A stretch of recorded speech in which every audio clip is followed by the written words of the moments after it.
Hello and welcome to It's Your Turn. Super TT 2022 batch की श्रृंखला में आज बारी है हमारे मैथ्स पढ़ने की। आज दिन है मंडे और ये होने वाला है हमारा मंडे विद मैथ्स वाला मंडे। वीडियो शुरू करने से पहले अगर आपने हमारे चैनल को सब्सक्राइब ना किया हो तो प्लीज़ हमारे चैनल को सब्सक्राइब कर लीजिए और बेल आइकन को आप प्रेस कर सकते हैं ताकि हमारे चैनल से रिलेटेड सभी नोटिफिकेशंस आपको जल्दी प्राप्त हो जाएं। आज की हमारी वीडियो का टॉपिक रहने वाला है परसेंटेज और ये है हमारी परसेंटेज पार्ट 3। इससे पहले हम हमारे चैनल पर percentage part 1 and part 2 already post कर चुके हैं। इन केस आपने वो वीडियोस ना देखी हों तो आप हमारे चैनल पे जा कर के उन वीडियोस को देख सकते हैं और आज हम उसी टॉपिक को आगे कंटिन्यू करेंगे। आज हम शुरुआत करने वाले हैं क्वेश्चन नंबर 15 से। क्वेश्चन नंबर 1 to 14 हमारी प्रीवियस वीडियोस में ऑलरेडी डिस्कस किया जा चुका है। शुरुआत करते हैं आज के क्वेश्चन की। The length of a rectangle is increased by 10% and breadth is decreased by 10%, then the area of the new rectangle is. हमारे पास एक रेक्टेंगल है और उसकी लेंथ को हमने 10% इंक्रीज़ कर दिया है और उसकी ब्रेथ को हमने 10% डिक्रीज़ कर दिया है। तो हमें ये बताना है कि जो नया रेक्टेंगल बन कर के आया है उसका एरिया पुराने वाले रेक्टेंगल के एरिया का क्या परसेंटेज रहा है, बढ़ा है या घटा है। यदि बढ़ा है तो कितना परसेंट बढ़ा है, यदि घटा है तो कितना परसेंट घटा है। आइए देखते हैं इस क्वेश्चन के सॉल्यूशन को। सबसे पहले इस क्वेश्चन में हम क्या करते हैं, लेंथ और ब्रेथ को लेट कर लेंगे। लेंथ और ब्रेथ को हम x और y लेट करके भी सॉल्व कर सकते हैं, बट अगर हम 100 लेट करके सॉल्व करेंगे हमारी कैलकुलेशंस थोड़ी सी इजी हो जाएंगी। यहाँ पे मैं लेट करने वाली हूँ, let the length be 100 and let the breadth be 100। यहाँ पे मैंने क्या किया है कि लेंथ और ब्रेथ दोनों को 100 माना है। कंफ्यूज होने की ज़रूरत नहीं है। आप लोग सब सोचेंगे कि रेक्टेंगल की लेंथ और ब्रेथ तो अलग अलग होती हैं, तो यहाँ पे हमने दोनों को इक्वल क्यों लेट कर दिया है। ध्यान रहे, जिसकी लेंथ और ब्रेथ इक्वल होती है वो एक स्क्वायर होता है और स्क्वायर भी एक तरीके का रेक्टेंगल ही होता है। हम लेंथ और ब्रेथ को इक्वल भी लेट कर सकते हैं। लेंथ लेट कर दी हमने 100 और ब्रेथ लेट कर दी हमने 100। उसके बाद में इसको हम मान लेते हैं, जो ओरिजिनल लेंथ है उसको हम मान लेते हैं L1 और जो ओरिजिनल ब्रेथ है उसको हम मान लेते हैं B1। अब अकॉर्डिंग टू क्वेश्चन जो हमारी लेंथ है वो 10% इंक्रीज़ हो गई है, यानी हमारी जो न्यू लेंथ है सपोज L2 वो क्या है, पुरानी लेंथ L1 के साथ साथ उसमें क्या हो गया है, 10% का इंक्रीज़ हो गया है। पुरानी लेंथ है हमारी 100 और उसमें 10% का इंक्रीज़ यानी कि 10/100 मल्टीप्लाइड बाय 100। 100 से 100 कैंसिल, ये हो जाएगा 100 + 10 यानी कि 110। जो हमारा L2 है वो आ गया 110। सिमिलरली अब हम निकालेंगे हमारी न्यू ब्रेथ। जो हमारी न्यू ब्रेथ है उसको हम मान रहे हैं B2 और जो न्यू ब्रेथ है वो है ओरिजिनल ब्रेथ का 10% डिक्रीज़ हुआ है। ओरिजिनल ब्रेथ में से हम 10% को क्या करेंगे, यहाँ पर सब्ट्रैक्ट कर देंगे। B1 है हमारा 100, उसमें से 10% ऑफ 100 को हम सब्ट्रैक्ट करेंगे। ये हो जाएगा हमारा 100 - 10 यानी कि 90। हमारी B2 यानी कि सेकेंड ब्रेथ या जो न्यू ब्रेथ है वो आ गई हमारी 90। अब यहाँ पर हम निकालेंगे हमारे रेक्टेंगल का ओरिजिनल एरिया।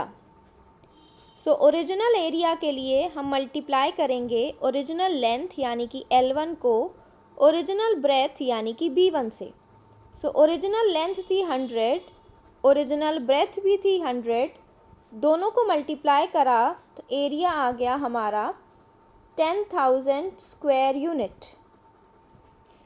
इसी के साथ यहाँ पर अब हम निकालेंगे हमारा न्यू एरिया और जो हमारा न्यू एरिया है वो होगा हमारी न्यू लेंथ यानी कि L2 multiplied by new breath यानी कि B2। न्यू लेंथ आई थी हमारी 110 और न्यू ब्रेथ आई थी हमारी 90, दोनों को मल्टीप्लाई करेंगे तो ये आ जाएगा 9900 स्क्वायर यूनिट। अब हमें ये देखना है कि जो हमारा एरिया है वो इंक्रीज़ हुआ है या डिक्रीज़ हुआ है। तो फ्रेंड्स यहाँ पर देखने से ही पता चल रहा है कि पहले हमारा एरिया था 10,000 और अब हमारा एरिया है 9,900। सो इट मीन्स क्लियरली यहाँ पर हमें दिख रहा है कि हमारा एरिया क्या हुआ है, डिक्रीज़ हुआ है। अब कितना डिक्रीज़ हुआ है वो भी निकाल लेते हैं। सो डिक्रीज़ इन एरिया, एरिया में कितना डिक्रीज़ हुआ है उसका फॉर्मूला रहेगा हमारे पास, क्योंकि हमारा ओरिजिनल एरिया बड़ा था। So original area minus new area. अब जो हमारा ओरिजिनल एरिया है वो है 10,000, उसमें से जब हम 9,900 माइनस करेंगे तो जो हमारा डिफरेंस इन एरिया आ रहा है वो आ रहा है 100। अब इसी चीज़ को हमें परसेंटेज में एक्सप्रेस करना है। सो परसेंटेज में एक्सप्रेस करने के लिए हमारा फॉर्मूला रहेगा difference in area upon original area multiplied by 100। So difference in area था हमारा 100, ओरिजिनल एरिया था हमारा 10,000 मल्टीप्लाइड बाय 100। 0 से 0 कैंसिल, 0 से 0 कैंसिल, 0 से 0 कैंसिल। सो ये आ गया 1%। और क्योंकि एरिया हमारा डिक्रीज़ हुआ था तो हमारा आंसर रहेगा 1% डिक्रीज़। इट मीन्स हमारे एरिया में 1% का डिक्रीमेंट हुआ है। अब आइए चेक करते हैं हमारे ऑप्शंस। सो इसमें जो हमारा ऑप्शन है, option number C, decreased by 1%, वो है हमारा राइट आंसर। आई होप आपको कोई भी प्रॉब्लम नहीं होगी। इन केस आपको कोई भी डाउट है तो वो आप कमेंट सेक्शन में पोस्ट कर सकते हैं। बढ़ते हैं अगले क्वेश्चन की तरफ। When the price of sugar is decreased by 10%, a man could buy 1 kg more for rupees 270 than the original price of sugar per kg is। अगर शुगर की प्राइस, जो कि एक पर्टिकुलर प्राइस है शुगर की, उसको हमने 10% डिक्रीज़ कर दिया है अगर, तो पहले एक आदमी जितनी शुगर खरीद सकता था अब वो उससे 1 किलो ज़्यादा खरीद सकता है। कितने रुपए में? 270 रुपये में। तो हमें बताना है कि शुगर की ओरिजिनल प्राइस क्या रही होगी। सो इस क्वेश्चन में भी हम शुगर की ओरिजिनल प्राइस को क्या करेंगे, लेट कर देंगे। So let price of sugar पर केजी, पर केजी का मतलब 1 किलो की प्राइस को हम लेट कर रहे हैं B rupees x. 1 kilo sugar का प्राइस है एक्स रुपीज़ और हमारे पास टोटल पैसे कितने हैं, 270 रुपये हैं हमारे पास। अगर 1 किलो शक्कर एक्स रुपीज़ की है और हमारे पास 270 रुपये हैं तो हम कितनी शुगर खरीद सकते हैं, तो वो हम निकालेंगे केजीज़ बॉट, मतलब कितना खरीद सकते हैं। उसके लिए क्या करेंगे, कॉस्ट यानी कि 270 को जो 1 किलो की प्राइस है यानी कि एक्स, उससे डिवाइड कर देंगे। सो हम इतने किलो शक्कर जो हैं वो 270 रुपये में ख़रीद सकते हैं, 270 अपॉन एक्स। अब जो न्यू प्राइस है हमारी शुगर की वो क्या हो गई है, 10% डिक्रीज़ हो गई है।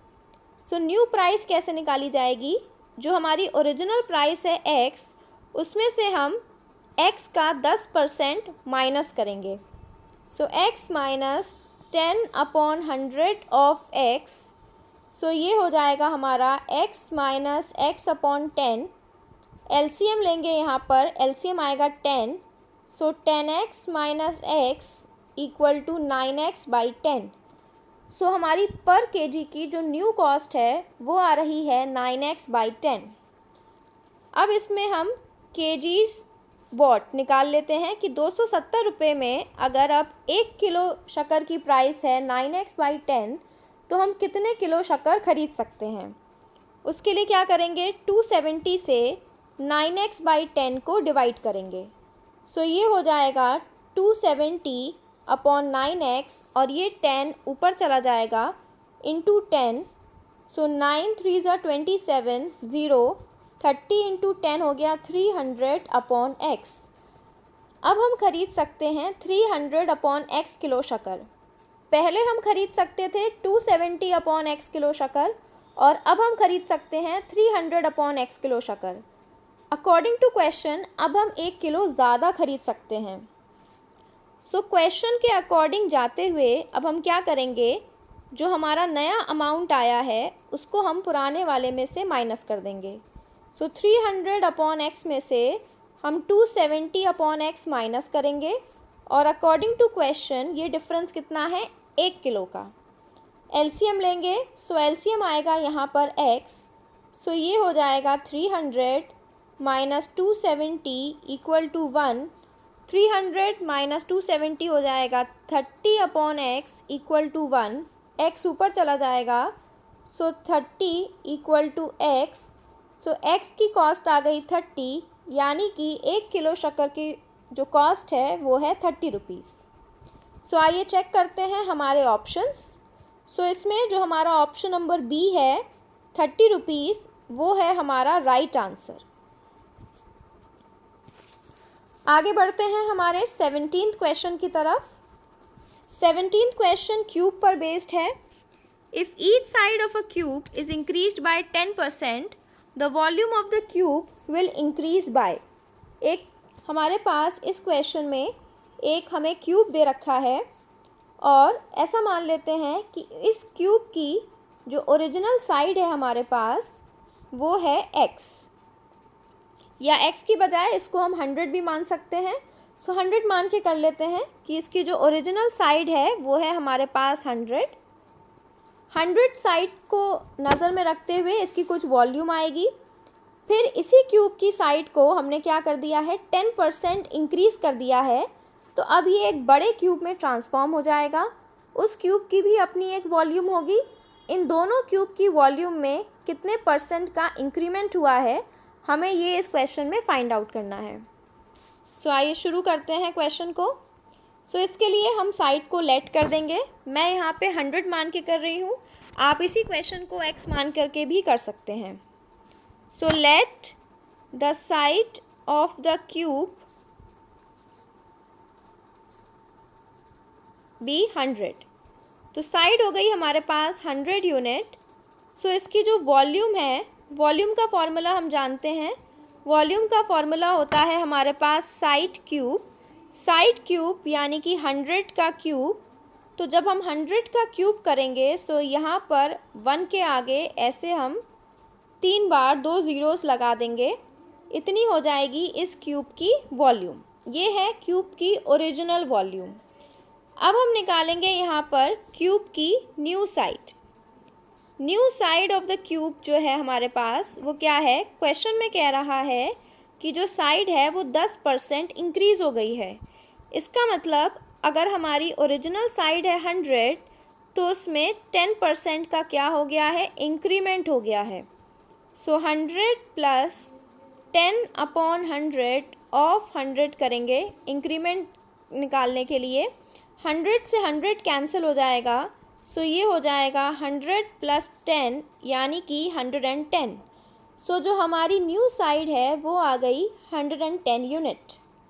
अब इसी साइड के कॉरेस्पॉन्डिंग हम निकालेंगे हमारी new volume. So again volume का फॉर्मूला रहेगा हमारे पास साइड का क्यूब, और ध्यान रहे अब हमारी साइड है 110, तो उसका क्यूब करेंगे। अब यहाँ पर सॉल्व करने के लिए टाइम वेस्ट करने की ज़रूरत बिल्कुल भी नहीं है। 110 के क्यूब को सॉल्व कैसे करेंगे, वी नो दैट 11 का क्यूब होता है 1331, और 0 के ऊपर भी क्यूब है, इसका मतलब इसके आगे ऐसे 3 ज़ीरोज़ हम बढ़ा देंगे। एग्ज़ाम में आपका टाइम वेस्ट ना हो इसलिए आप 1 से लेकर के 20 तक के स्क्वायर्स, 1 से लेकर के 20 तक के क्यूब रूट, क्यूब और स्क्वायर रूट को लर्न कर लें अगर, तो ये क्वेश्चन में यहाँ पर आप टाइम सेव कर सकते हैं। सो ये हो गई हमारी न्यू वॉल्यूम, और अब हम निकालेंगे हमारा डिफरेंस इन वॉल्यूम कि हमारी वॉल्यूम में कितने का डिफरेंस आया है।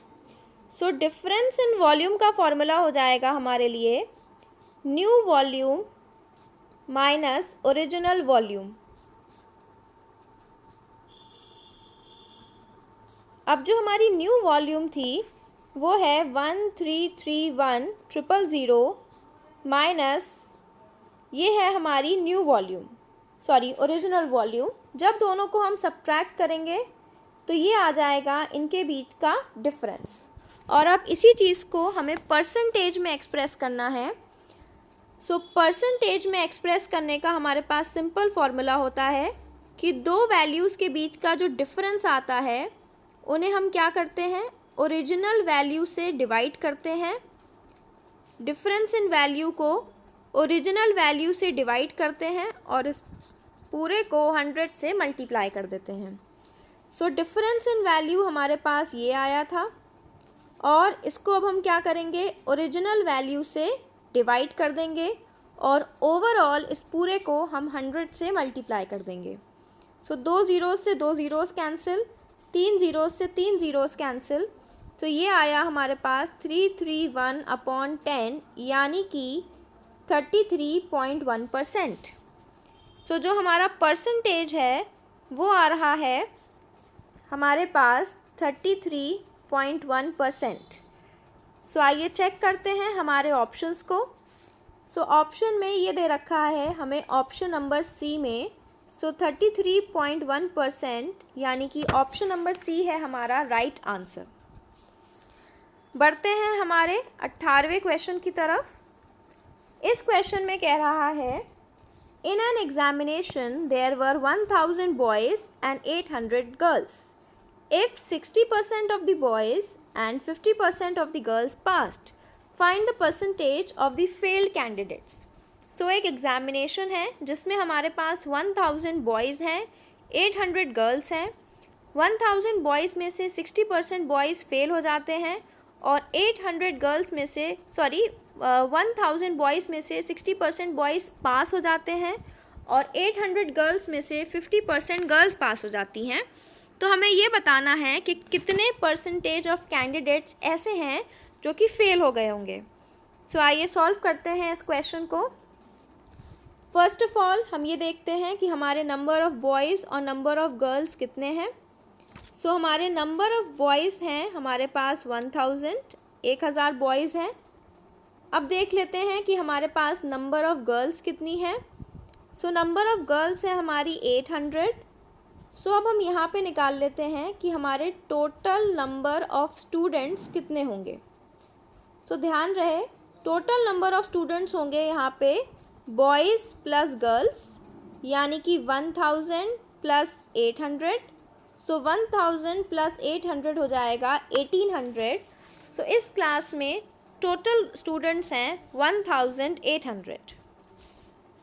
इस 1800 ये टोटल स्टूडेंट्स हो गए।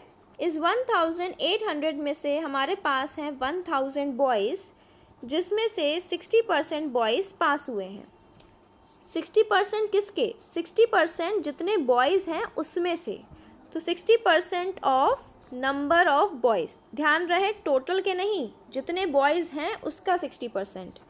सो 60% ऑफ बॉयज़ कितने हैं? 1000। तो 60% ऑफ 1000 निकालेंगे। सो ये हो जाएगा 60/100 मल्टीप्लाइड बाय 1000। सो ये हो जाएगा 60 × 10 यानी कि 600। सो 1000 में से 600 बॉयज़ हमारे पास हो गए हैं। ऐसे ही अब हम देखेंगे कि गर्ल्स पास्ट, गर्ल्स कितनी हमारी पास हुई होंगी। सो ये पास हुई है हमारी 50%। अगेन ध्यान रहे ये 50% किसकी? 50% ऑफ नंबर ऑफ़ गर्ल्स। हमारे पास जितनी गर्ल्स हैं उसका 50%। सो 50/100 ऑफ नंबर ऑफ़ गर्ल्स है हमारे पास 800 मल्टीप्लाइड बाय 800। सो ये निकल कर के आ जाएगा 400। इसको हम चाहते तो डायरेक्टली भी सॉल्व कर सकते थे। 800 का 50% होता है हमारे पास 400। अब देख लेते हैं टोटल कैंडिडेट्स पास्ट कि कितने हमारे पास कैंडिडेट्स ऐसे हैं जो पास हुए होंगे। सो टोटल कैंडिडेट्स पास्ट में हो जाएगा हमारे पास नंबर ऑफ़ बॉयज़ पास्ट, जितने बॉयज़ पास हुए हैं वो, plus number of girls past, साथ ही साथ जितनी लड़कियां पास हुई हैं वो भी। तो टोटल कैंडिडेट्स पास्ट में बॉयज़ और गर्ल्स दोनों शामिल रहेंगे। सो हम अभी ऑलरेडी सॉल्व कर चुके हैं। हमारे 600 बॉयज़ पास हुए थे और 400 गर्ल्स पास हुई हैं।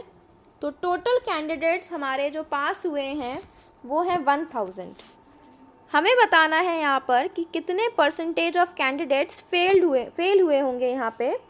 तो पहले हम निकाल लेते हैं नंबर ऑफ कैंडिडेट्स फेल्ड, कि कितने बच्चे फेल हुए होंगे। फेल्ड कैंडिडेट्स निकालने के लिए जो हमारे टोटल नंबर ऑफ स्टूडेंट्स थे यानी कि 1800, उसमें से हम माइनस करेंगे उतने नंबर ऑफ कैंडिडेट्स को जो कि पास हुए हैं। सो पास हुए थे हमारे पास 1000। सो 1800 में से 1000 जब हम सब्ट्रैक्ट करेंगे तो हमारे फेल्ड कैंडिडेट्स आएंगे 800। अब इस चीज़ को हमें परसेंटेज में एक्सप्रेस करना है। सो परसेंटेज हो जाएगा, फॉर्मूला रहेगा इसका, number of failed candidates upon total number of candidates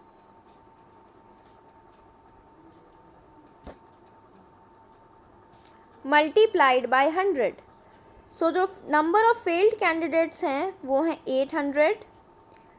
total number of candidates थे हमारे पास 1800 और इस पूरे को हम क्या करेंगे, 100 से मल्टीप्लाई करेंगे। सो ये हो जाएगा 800 अपॉन 1800 मल्टीप्लाइड बाय 100। सो 0 से 0 कैंसिल हो जाएंगे। 2 9 ज़ा 18, 2 4 ज़ा 8, 0। सो ये हो गया 400 अपॉन 9। और 400 अपॉन 9 को जब हम परसेंटेज में एक्सप्रेस करेंगे, सॉरी डेसिमल में एक्सप्रेस करेंगे, सो ये आएगा 44.4%। आइए देखते हैं हमारे ऑप्शंस को। सो ये है हमारा option number B, 44.4%, which is the right answer. अब बढ़ते हैं हमारे क्वेश्चन नंबर 19 की तरफ। सो क्वेश्चन नंबर 19 बहुत ही इंटरेस्टिंग क्वेश्चन है। इस क्वेश्चन में हम लोग हो सकता है घूम जाएं, लेकिन इट्स योर टर्न के साथ जब आप इस क्वेश्चन की प्रैक्टिस करके जाएंगे पेपर में तो आप नहीं घूमेंगे इस क्वेश्चन में। तो देखते हैं इस क्वेश्चन को, पढ़ते हैं। In a group of students 70% can speak English, 65% can speak Hindi. If 27% of the students can speak none of the two languages, then what percent of the group can speak both the languages? इस question के according हमारे पास एक group of students they रखा है जिसमें से 70% बच्चे ऐसे हैं जो इंग्लिश बोल सकते हैं, 65% बच्चे ऐसे हैं जो हिंदी बोल सकते हैं और 27% बच्चे ऐसे हैं जो दोनों में से एक भी भाषा नहीं बोल सकते हैं। हमें ये बताना है कि कितने परसेंट स्टूडेंट्स ऐसे होंगे जो दोनों लैंग्वेजेस बोल सकते होंगे। सो इस क्वेश्चन को सॉल्व करते हैं। सबसे पहले यहाँ पर हम देखते हैं कि percentage of students who speak English, ऐसे कितने परसेंट बच्चे हैं जो इंग्लिश बोलते हैं। सो अकॉर्डिंग टू क्वेश्चन ऐसे हैं हमारे पास 70% बच्चे। अब यहाँ पर हम निकालेंगे percentage of students who do not speak English, जो इंग्लिश नहीं बोलते हैं। सो ध्यान रहे हमेशा परसेंटेज में जो टोटल परसेंटेज होती है वो होती है 100। तो 100 में से 70% बच्चे इंग्लिश बोल सकते हैं, तो जितने नहीं बोलते होंगे वो कैसे निकालेंगे, 100 में से 70% को माइनस करेंगे। सो आंसर आएगा 30%। इट मीन्स 30% बच्चे ऐसे हैं जो इंग्लिश नहीं बोल सकते हैं। ऐसे ही अब हम देखेंगे कि कितने परसेंट बच्चे ऐसे हैं जो हिंदी बोल सकते हैं। Students who can speak Hindi,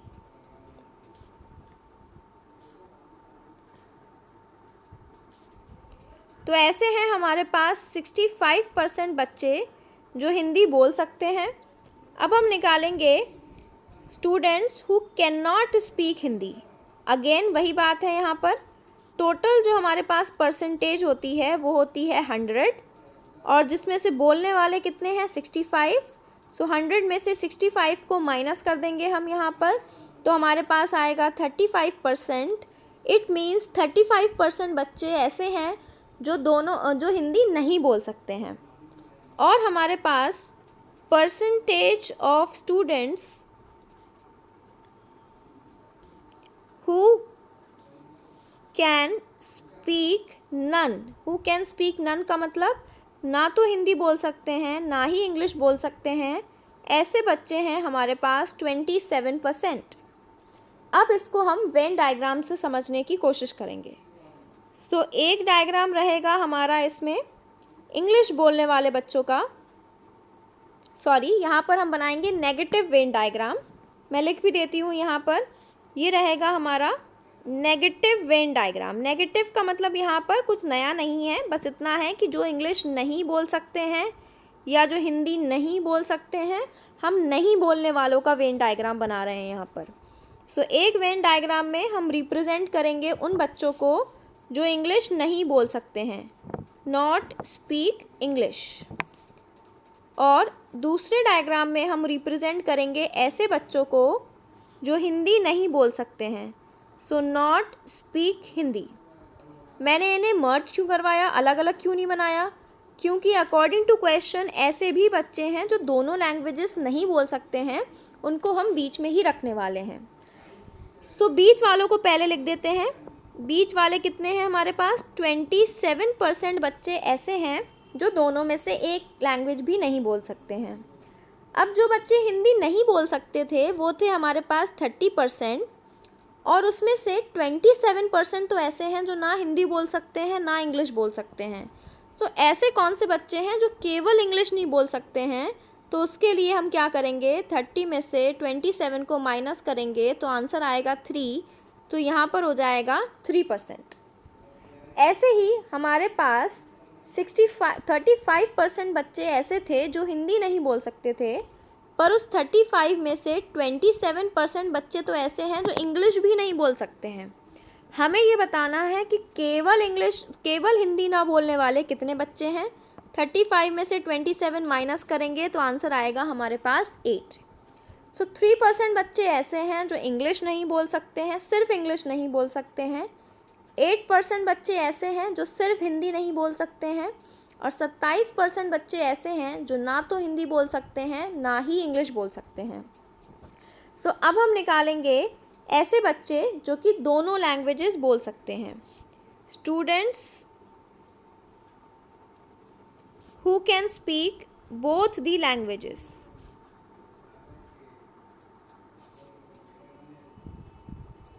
total बच्चे कितने होते हैं? 100। उसमें से जो इंग्लिश नहीं बोल सकते वो हैं 3%, जो हिंदी नहीं बोल सकते वो हैं 8%, जो दोनों नहीं बोल सकते वो हैं 27%, वो हम इसमें से माइनस कर देंगे। सो ये हो जाएगा 100 माइनस कॉमन लेकर के 3 + 8 + 27, ये हो जाएगा 100 माइनस, जब इसे ऐड करेंगे सो ये हो जाएगा 38। 100 - 38 यानी कि 62%। सो 62% बच्चे ऐसे हैं जो दोनों लैंग्वेजेस बोल सकते हैं, और 62 है हमारा option number B. So option number B रहेगा हमारा राइट आंसर। सो अब आते हैं हम हमारे आज के अंतिम प्रश्न पे। Ram spends 40% of his salary on food, 20% on house rent, 10% on entertainment and 10% on conveyance. If his savings at the end of the month are 1500, then his salary per month is। Ram अपनी सैलरी का 40% खाने पे खर्चा कर देता है, 20% अपने घर के किराए पे खर्चा करता है, 10% अपने मनोरंजन पे खर्चा करता है, और 10% अपने यातायात पर खर्चा करता है। महीने के आखिर में उसके पास बचते हैं 1500 रुपये, तो हमें बताना है कि उसकी मंथली सैलरी कितनी होगी। तो उसके लिए हम उसकी सैलरी को लेट कर देते हैं। So let the monthly salary be ₹X। जिसमें से वो खर्चा करता है बहुत सारी चीज़ों पर, तो वो हम क्या कर देंगे, माइनस करेंगे। तो जो सेविंग्स होती हैं, सेविंग्स का हमारे पास फॉर्मूला होता है savings equal to salary minus expenditure. जो हमारे पास पैसे आए हैं उसमें से जो हमारे खर्चा हो गए हैं उसको हम माइनस कर देते हैं। सो जो हमारी सेविंग्स हैं वो है 1500, जो हमारी सैलरी है वो है x, और हमारा खर्चा कितना है, सो 40% खर्चा कर देता है वो, कितने का, 40% ऑफ x खर्चा कर देता है। साथ ही साथ वो 20% भी खर्चा कर देता है किराए पे। सो 20, सॉरी ये गलत हो गया थोड़ा, यहाँ पे परसेंटेज नहीं आएगा क्योंकि मैंने अपॉन 100 कर दिया है। 20% ऑफ x खर्चा कर देता है किराए पे, सो 20/100 मल्टीप्लाइड बाई x हो जाएगा। ऐसे ही 10% वो खर्चा कर देता है अपने कन्वेंस पे, सो 10% ऑफ x मतलब 10/100 ऑफ x हो जाएगा मल्टीप्लाइड बाई x। और 10% खर्चा कर देता है वो अपने मनोरंजन पे, सो 10/100 मल्टीप्लाइड बाई x उसके खर्चा हो जाते हैं। तो इसको अब हम थोड़ा सा सॉल्व करेंगे। सो ये हो जाएगा 1500 equal to x minus 40/100 multiplied by x plus 20/100 multiplied by x plus 10/100 multiplied by x plus 10/100 multiplied by x। So 0 से 0 कैंसिल हो जाएगा, 2 2 ज़ा 4, 2 5 ज़ा 10, 25 ज़ा 100, 0 से 0 कैंसिल, 0 से 0 कैंसिल, तो यहाँ बचेगा 1500 और ये हो जाएगा x minus 2x by 5 plus x by 5 plus x by 10 plus x by 10। अब इस पूरे को हम सॉल्व करेंगे। सो ये हो जाएगा 1500 इक्वल टू, अब इसको हम एलसीएम लेकर के आगे सॉल्व करेंगे। सो ये हो जाएगा 1500 इक्वल टू x माइनस, और ब्रैकेट के अंदर जितनी भी वैल्यूज़ हैं उन सब का हम एलसीएम ले लेंगे। सो एलसीएम आएगा 10, 5 2 ज़ा 10, 2 2 ज़ा 4x प्लस 5 2 ज़ा 10, 2x प्लस 10 1 ज़ा 10x प्लस 10 1 ज़ा 10x। सो ये हो जाएगा 1500 equal to x minus 4 plus 2 6, 6 plus 2 8, so 8x by 10। So ये हो जाएगा हमारा 1500 equal to x minus 8x by 10। Again यहाँ पर हम एलसीएम लेंगे, सो एलसीएम आएगा 10, ये हो जाएगा 10x माइनस 8x और इधर रहेगा हमारा 1500। सो ये हो जाएगा 1500 equal to 10x minus 8x 2x upon 10। Cross multiply कर लेंगे तो ये हो जाएगा 1500 into 10 upon 2 equal to x, 2 5 ज़ा 10, 15 5 ज़ा 75, 00 equal to x। So x आ गया हमारा 7500। सो जो उसकी मंथली सैलरी है वो है 7500, which is option number B. So I hope आपको ये परसेंटेज का टॉपिक बहुत अच्छे से क्लियर हो गया होगा। इन केस कोई डाउट रह गया हो तो आप हमारे कमेंट सेक्शन में अपने डाउट को पोस्ट कर सकते हैं, या हमारे टेलीग्राम चैनल पर भी आप अपने डाउट को पूछ सकते हैं। वीडियो पसंद आई हो तो वीडियो को लाइक करें, शेयर करें और हमारे चैनल को सब्सक्राइब करें।